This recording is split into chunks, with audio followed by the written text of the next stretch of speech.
Sir अब clear है sound? हाँ, अभी तो आ रही है। Okay sir. तो आप प्रश्न आपने सुन लिया कि 5 लीटर का सिलेंडर है, उसको भरवाने का प्रयास करते हैं लोग। यस अब सर। समस्या ये उत्पन्न हो गई है कि जो ब्लैक से गैस मिलता था वो गैस मिल भी नहीं रहा है और बहुत मुश्किल हो गया है। उनके जीवन का संकट उत्पन्न हो गया है कि वो खाना खाएंगे कैसे।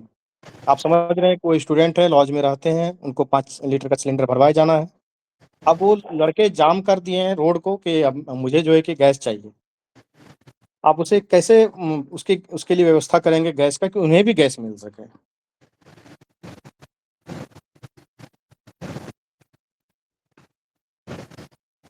सर मैं अपने लेवल पे मैं ट्राई करूंगी कि जो भी हमारा लोकल सिस्टम है गैस डिस्ट्रीब्यूशन का, वहां पर ऐसा हम सिस्टम क्रिएट करें कि सबको एटलीस्ट एक एक या फिर मिनिमम एक क्राइटेरिया हम सेट कर सकते हैं कि इतना सबको मिले एटलीस्ट फॉर 10 डेज और फॉर 15 डेज, ताकि कोई ज्यादा ना ले पाए और या कोई ऐसा न रह पाए जिसको बिल्कुल ही न मिल रहा हो।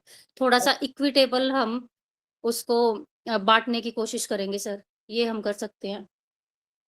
अब करेंगे कैसे? समस्या तो ये है कि जो 5 लीटर का सिलेंडर है वो सरकार के द्वारा ऑथराइज नहीं है। उसका कोई पासबुक नहीं है, कोई लाइसेंस नहीं है उस सिलेंडर का। और आप बिल्कुल ये जान रहे हैं कि वो गैस मिल ही रहा है उसी इलीगल तरीके से। अब अचानक से ये संकट उत्पन्न हो गया है, अदरवाइज तो चीजें ठीक चल ही रही थी। सर इसके लिए हम ये कर सकते हैं, जो नॉर्मल वेट के सिलेंडर्स होते हैं, उनके लिए उसमें उनको रजिस्टर कर सकते हैं sir, for short term period, ताकि उनको भी ये रेगुलर बेसिस पे मिलता रहे जब तक ये ऐसा इमरजेंसी का सिचुएशन चलता है सर। ओके, आपका ऑप्शनल सब्जेक्ट क्या है? Sir geography. ज्योग्राफी आपने ऑप्शनल रखा है। आपकी यस। हॉबी क्या है? सर ड्राइंग, पेंटिंग और पुरानी चीज़ों को रीयूज़ करके डीआईवाईज़ करना। पेंटिंग ड्रॉ करते हैं, किस तरीके की पेंटिंग बनाते हैं आप? सर मैं मोस्टली फ्री हैंड ड्राइंग करना पसंद करती हूँ। लाइक जो भी फ़ील कर रही हूँ और जो भी मुझे आस-पास कुछ इंटरेस्टिंग लगता है, उसी को मैं ड्रॉ करने की कोशिश करती हूँ सर। आपका पोस्ट प्रेफरेंस क्या है? Sir Bihar administrative services, Bihar police services and then Bihar education service. Strategic location क्या होता है? अभी काफी चर्चा में है ये शब्द। Sir in terms of national security sir. Yes yes. Sir strategic location एक ऐसी लोकेशन होती है किसी भी कंट्री के लिए, जो उसको पॉलिटिकली और सिक्योरिटी पर्पस से बहुत ही इम्पोर्टेंट रोल प्ले करती है sir. For example in our case for India, Andaman Nicobar एक ऐसा प्लेस है सर, या फिर हमारे बॉर्डर लाइन पे सर कश्मीर में ऐसे स्पॉट्स हैं जिनको फिर गवर्नमेंट डेवलप करने का ट्राई भी कर रही है सर, ताकि हम बदलते जियोपॉलिटिक्स में अपने आप को ज़्यादा सिक्योर बना सकें सर।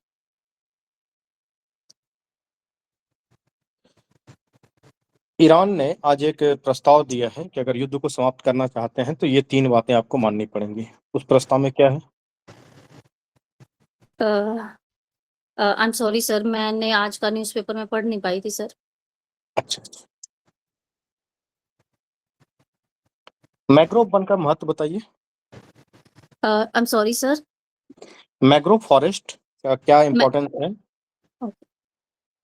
सर मैंग्रोव फॉरेस्ट्स ऐसे इकोटोन में डेवलप होते हैं जहाँ पर 2 डिफरेंट टाइप्स के इकोसिस्टम्स मिलते हैं, लाइक समुद्री इकोसिस्टम सर और जो हमारा लैंड का इकोसिस्टम है, उनके कंजंक्शन पॉइंट पर वो डेवलप होते हैं और ये खारे पानी में सर्वाइव कर सकते हैं sir.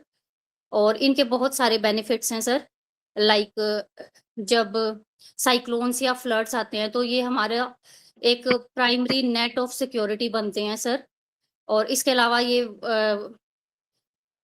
Wide range of animal flora and fauna diversity को भी सपोर्ट करते हैं सर। तो ये सब इनके बेनिफिट्स हैं सर। इंटरनेशनल वाटर क्या होता है? International waters. Sir, can I guess?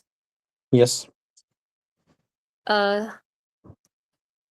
Sir, international जो सी रूल्स बने हुए हैं, उनके अकॉर्डिंग हर एक कंट्री को अपना कुछ territorial sea, then exclusive economic zones सबको डिस्ट्रीब्यूट किए गए हैं।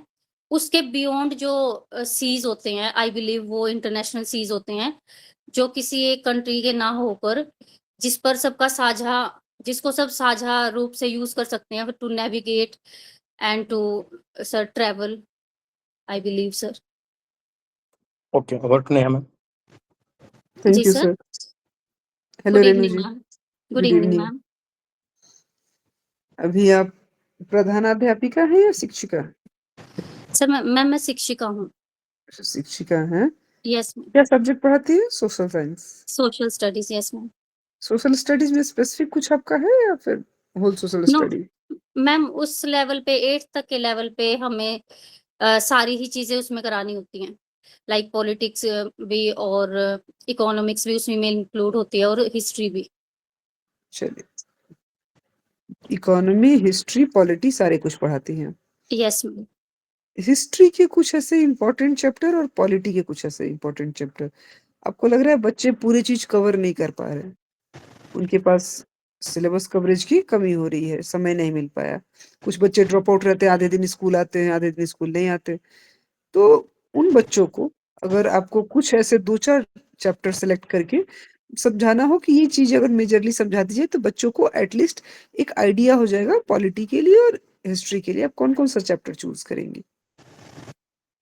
Ma'am, can I take few seconds? Yeah of course. Ma'am, for polity मैं उनको हमारे कॉन्स्टिट्यूशन से रिलेटेड चैप्टर समझाना चाहूंगी, उसका बेसिक हिस्ट्री और उसके बेसिक फीचर्स। इसके अलावा मैम उनको मैं जो फंडामेंटल राइट्स और फंडामेंटल ड्यूटीज के बेसिक कंसेप्ट्स हैं वो मैं उनको बताना चाहूँगी। और इसके अलावा मैम जो हमारे संविधान में बेसिक अमेंडमेंट्स हुए हैं और आज तक की जो हमारी संवैधानिक यात्रा रही है उसका एक ब्रीफ ओवरव्यू उनको समझा के मैं उन ये पूरा करना चाहूँगी मैम। और हिस्ट्री में अगर मैं बात करूँ तो मैम मैं उनको 1857 का रिवोल्ट और उसके बाद हमारा ग्रोथ ऑफ नेशनलिज्म और फिर कैसे हमें अ, आज़ादी मिली और उसके बाद का एक बेसिक ओवरव्यू मैं उन बच्चों को सिखाना चाहूँगी मैम। नेशनलिज्म की आप बात करी आपने। यस बच्चों मैम। को समझाना हो ये वर्ड नेशनलिज्म में क्या समझाएँगी? मैम, नेशनलिज्म असल में एक बेसिक विचार है जो अंग्रेज़ों से कॉन्फ्लिक्ट के दौरान इंडिया में पनपा था। ये बेसिकली मैम हमारे जो एजुकेटेड क्लास थी, उनके दिमाग की उपज थी, जिसमें ये उन्होंने डेवलप करने की कोशिश की कि कैसे हम अपने देश के लिए हम खड़े हो सकते हैं। लाइक अपने देश के लिए, अपने लोगों के लिए और अपनी वैल्यूज़ के लिए खड़े होना और उनके लिए फाइट करना। I believe this is a basic form of nationalism. चलिए, और आपने बात करी थी संविधान में ड्यूटीज़ और राइट्स बताने की। Yes ma'am. तो कौन-कौन से ऐसे आपको लगते हैं कि राइट्स हैं और ड्यूटीज़ हैं? आप बताइए मुझे ज़रा आर्टिकल सहित कि जो आपको लगता है आप बच्चों को स्पेशली बताएँगी, वो बच्चों के लिए आवश्यक हो। मैम वैसे तो हर एक हमारा राइट और ड्यूटी बिल्कुल डाउन टू अर्थ और जैसे आम आदमी के लिए हर एक बच्चे के लिए इक्वली इम्पोर्टेंट। इस टाइम पे उनकी प्रॉपर काउंसलिंग एंड अवेयरनेस और गाइडेंस की उन्हें बहुत ज़रूरत है ma'am. So as a teacher ये हमारा दायित्व है कि हम उनको एक मेंटोर की बजाय एज अ फ्रेंड एक ऐसे विश्वास पात्र इंसान की तरह बात करें, उनको विश्वास में लें ताकि वो हमसे शेयर कर सकें। जब वो शेयर करेंगे तो आधी प्रॉब्लम अपने आप सॉल्व हो जाती है मैम। दूसरा उनको जो वोकेशनल स्किल्स जिसमें उनकी रुचि है, उनकी तरफ हम अवेयरनेस फैला के उनको जागरूक बना सकते हैं। ये वो पढ़ाई वोकेशनल के की आपने अलावा बात करी रेणु जी, इसके लिए यस मैम। सरकारी कुछ योजनाएँ हैं कि बच्चों को जिसमें इंटरेस्ट है उसमें आगे जाने दिया जाए? Vocational training ma'am. हाँ, बिल्कुल। यस मैम, हमारी न्यू एजुकेशन पॉलिसी में भी इसका काफ़ी प्रावधान है ma'am. Like from 6th onwards हम वोकेशनल ट्रेनिंग्स और डिफरेंट फील्ड्स में उनको प्रोवाइड करने की बात कही गई है। और उससे पहले भी मैम हम करते हैं ग्राउंड लेवल पे? ऐसी कुछ है सुविधाएँ यस बच्चों मैम, के लिए? यस क्या मैम। है बताइए? लाइक मैम लड़कियों के लिए अगर वो जैसे ब्यूटी पार्लर से रिलेटेड कुछ स्किल्स सीखना चाहती हैं और बच्चों के लिए जो कंप्यूटर के लिए बेसिक लेवल के जो स्किल्स हैं उनको सिखाने के लिए मैम काम किया जाता है स्कूल लेवल पे। अकल्टिंग ये एक सेकंड मैम, अटल टिंकरिंग लैब्स हैं मैम, उनसे कनेक्शन करा के उनको नए स्किल्स दिए जाते हैं। उनको इंडस्ट्रीज़ में विज़िट कराया जाता है मैम और उनके बेसिक मैन्युफैक्चरिंग स्किल्स के बारे में बताया जाता है। तो ये सब स्कूल लेवल्स पर हो रहा है मैम। चलिए अच्छी बात है। अगर सपोज़ करो आप एजुकेशन डिपार्टमेंट में आप जाती हैं, पदाधिकारी के तौर पे जाती हैं और आप शिक्षिका रह चुकी हैं, तो आप ये इन सब प्रॉब्लम को देख चुकी हैं पहले से, अनुभव कर रही हैं और इसमें आप सुधार चाहती हैं। तभी तो आप पदाधिकारी के तौर पे कार्य करना चाहती हैं।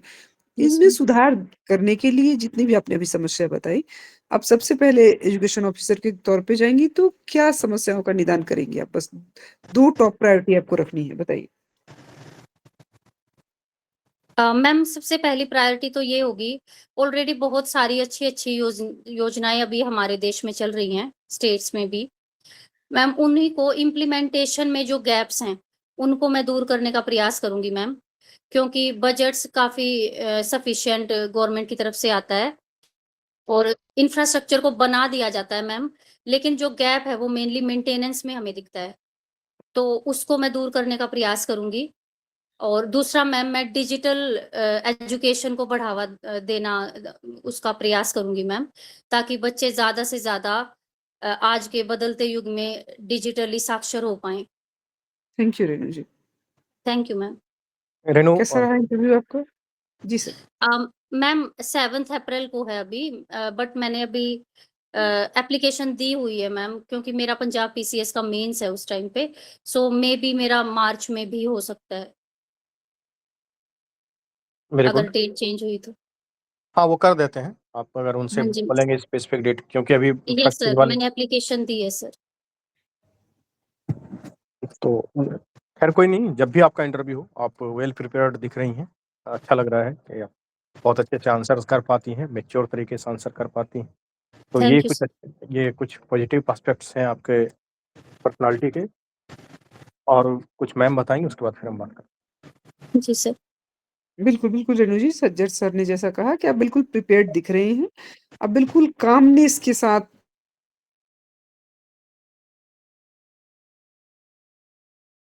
सोचने की, तो आप सोचने के लिए भी समय ले लेती हैं। आपको पता होता है कि यहाँ मैं अभी आंसर नहीं कर पाऊँगी, तो आप सोचने का समय ले पाती हैं। ये सब चीज़ें आपने बहुत अच्छी इम्प्रूव कर रखी हैं। अब बाकी करंट अपडेट रहिए आप, बाकी बहुत जी अच्छा मैम। है। हम उम्मीद करेंगे 2-3 कि आप चीज़ें बेहतर हैं, मैम एक एक तो जो क्वेश्चन है बिहार से मेरा। संबंधित। Yes, yes sir. हाँ, पूछिए, पूछिए, प्रश्न सर पूछिए। बताइए आप बता दीजिए। हाँ, मेरा ये कहना था कि 2-3 चीज़ों पे आपको विशेष ध्यान रखना है। एक तो जो हुँ, बिहार स्पेसिफिक प्रश्न है, उसको आप अच्छे हुँ। से तैयार कर लेंगे। थोड़ा-सा बिहार की सोसाइटी के बारे में, बिहार की चीज़ों के बारे में, बिहार का जो भी ज्योग्राफी है, ये सब चीज़ों को, उसको अच्छे से जान,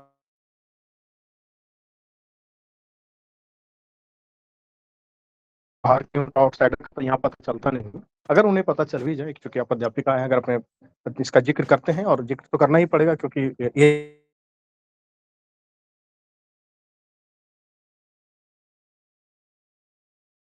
सर आपकी आवाज़ ग्रेजुएशन किस क्लियर ईयर नहीं में आ आपने रही किया है। है?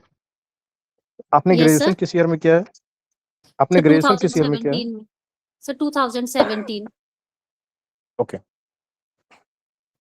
तो मेरा ये कहना था कि अब आवाज़ आ रही है क्लियर? Yes sir.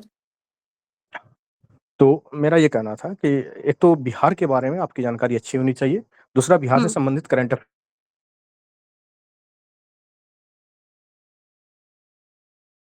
इसके और तीसरा अलावा जो सर? इंटरनेशनल करंट अफेयर वगैरह है, वो तो आप देख ही रहे हैं। हुँ, इसके अलावा बिहार स्पेसिफिक मैं आपको जानने के लिए इसलिए कह रहा हूँ कि आप जब ज़िक्र करेंगे, एक तो सबसे पहले इंटरव्यू बोर्ड में पता नहीं चल पाता है कि आप अब बिहार के हैं या बिहार के बाहर के हैं। लेकिन फिर हुँ, भी जब आप ज़िक्र करेंगे, मैं हरियाणा में टीजीटी या पीजीटी टीचर हूँ, तो बात तो आ ही जाएगी, तो वो पूछेंगे हुँ, कंपैरेटिव एनालिसिस कि हरियाणा इतना आगे चला गया, बिहार इतना पीछे कैसे रह गया। तो इन सब हुँ। तरीके के प्रश्न हरियाणा की सोसाइटी और बिहार की सोसाइटी में क्या अंतर है। दूसरा, हाँ, अगर वो आप मैं बिहार में प्रिपेयर जॉब कर करना रही हूँ सर। चाहेंगे तो हाँ, तो ये सब चीज़ों को आपको प्रिपेयर करके रखना है। ये आपके संभावित जी प्रश्न सर। हो सकते हैं। Okay sir. अदरवाइज़ हम लोगों की तरफ से ऑल द वेरी बेस्ट है कि आप अच्छे कैंडिडेट हैं और होप सो कि इस बार सिलेक्शन हो जाएगा। Thank you sir. सर एक क्वेश्चन था मेरा कि हाँ। मेरी स्पीड एक तो बोलने की सही है और मैं नर्वस नज़र आती हूँ चेहरे से या नहीं? ये मुझे डाउट है सर। नर्वस तो नहीं नज़र आती हैं, मैच्योर तरीके से आंसर करती हैं, तो इसमें कोई ओके सर। आपत्ति नहीं है। स्पीड ठीक है। इस बहुत ज़्यादा फ्लक्चुएट करना उचित नहीं है, क्योंकि जो हम लोगों का ओके सर। बोलने का पेस होता है, उसमें बहुत परिवर्तन अचानक से संभव नहीं होता है, और जब भी बोलते हैं तो एक जी मैच्योर सर। पर्सनैलिटी की तरह लगता है कि आप आंसर कर पाती हैं, कोई दिक्कत नहीं। Okay sir. Okay sir. Thank you sir. Ma'am आप कुछ सजेशंस दें तो? बिल्कुल रेणु जी, सब कुछ जी। एकदम सही है। बस यही ज़रूरत है कि इसको मेंटेन रखा जाए। Okay ma'am. अभी ज़्यादा कुछ इम्प्रूवमेंट ऐड करने की आवश्यकता नहीं। सर ने जैसा बताया कि आप बिहार के परिवेश के परिप्रेक्ष्य में कुछ जो क्वेश्चन्स हैं, उनको तैयार कीजिए। ओके वो मैम। बेहतर, क्योंकि वैसे क्वेश्चन्स आपसे पूछे ही जाएँगे। और यस आप जब मैम। तक परिवेश को स्टडी नहीं किए रहिएगा, आप बिल्कुल जिस कन्विक्शन के साथ आंसर करती हैं बाकी सब्जेक्ट्स में, इस टॉपिक पे आप आंसर नहीं कर पाएँगी।